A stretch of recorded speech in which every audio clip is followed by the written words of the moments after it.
Assalamualaikum warahmatullahi wabarakatuh. Di sini kami dari kelompok 9 ingin menjelaskan mengenai OSI dan TCP atau IP. Sebelumnya kami akan memperkenalkan anggota kelompok 9. Yang pertama Muhammad Saifuddin, yang kedua Arafah Alia Lutfia, yang ketiga Ulil Albab, dan yang keempat yaitu Rodiatul Marwiyah.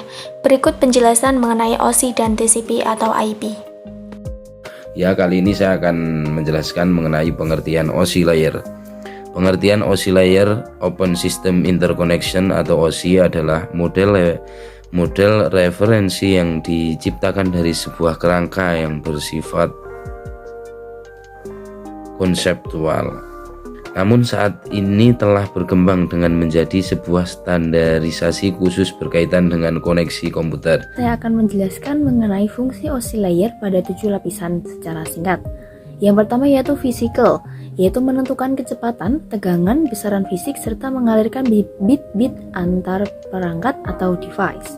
Lalu yang kedua adalah data link, mampu menyediakan akses ke dalam media menggunakan MAC address dan dapat melakukan proses error distraction.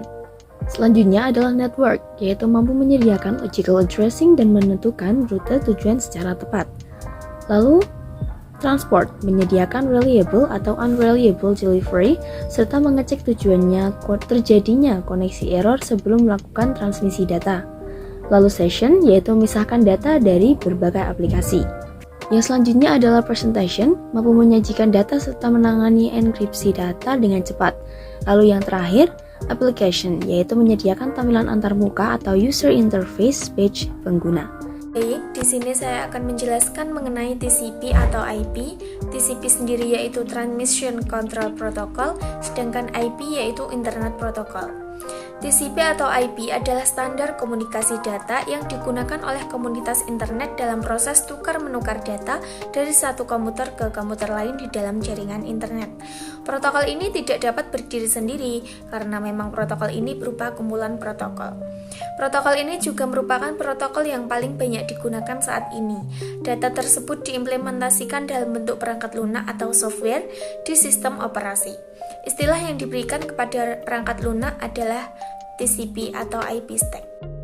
Protokol TCP atau IP dikembangkan pada akhir dekade 1970-an hingga awal 1980-an sebagai sebuah protokol standar untuk menghubungkan komputer-komputer dan jaringan untuk membentuk sebuah jaringan yang luas atau WAN.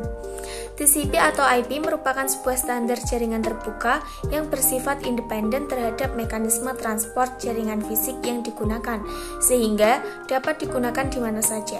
Protokol ini menggunakan skema pengamatan yang sederhana yang disebut sebagai alamat IP atau IP address, yang mengizinkan hingga beberapa ratus juta komputer untuk dapat saling berhubungan satu sama lainnya di internet.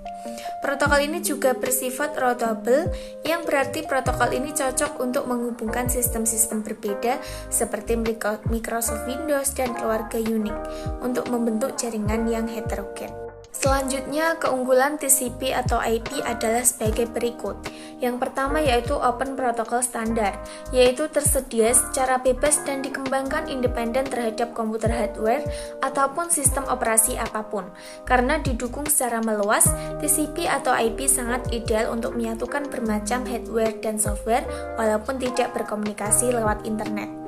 Yang kedua yaitu independen dari physical network hardware, yaitu menyebabkan TCP atau IP dapat mengintegrasikan bermacam network baik melalui internet, token ring, dial-up, dan media transmisi fisik lainnya.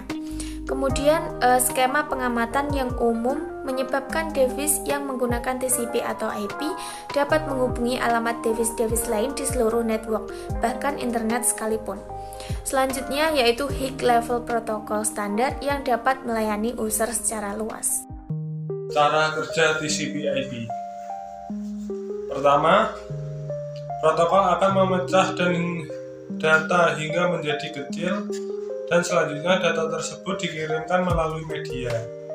Paket data memiliki label berbeda dan juga sudah memiliki alamat pengiriman, sehingga bisa sampai tujuan yang tepat. Kedua, data yang sudah dipecah dan memiliki alamat selanjutnya akan dikirim melalui router. Router berfungsi untuk mengantarkan paket ke tujuan masing-masing.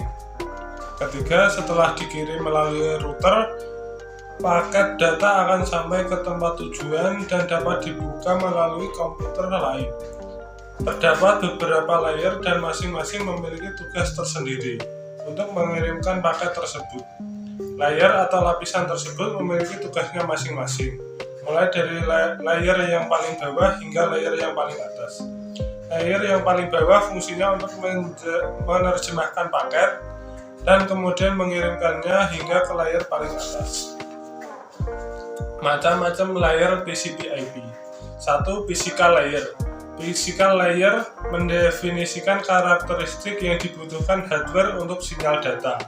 Kedua, network access layer. Layer ini menyediakan media bagi sistem untuk mengirimkan data ke drive lain yang terhubung secara langsung. Ketiga, internet layer.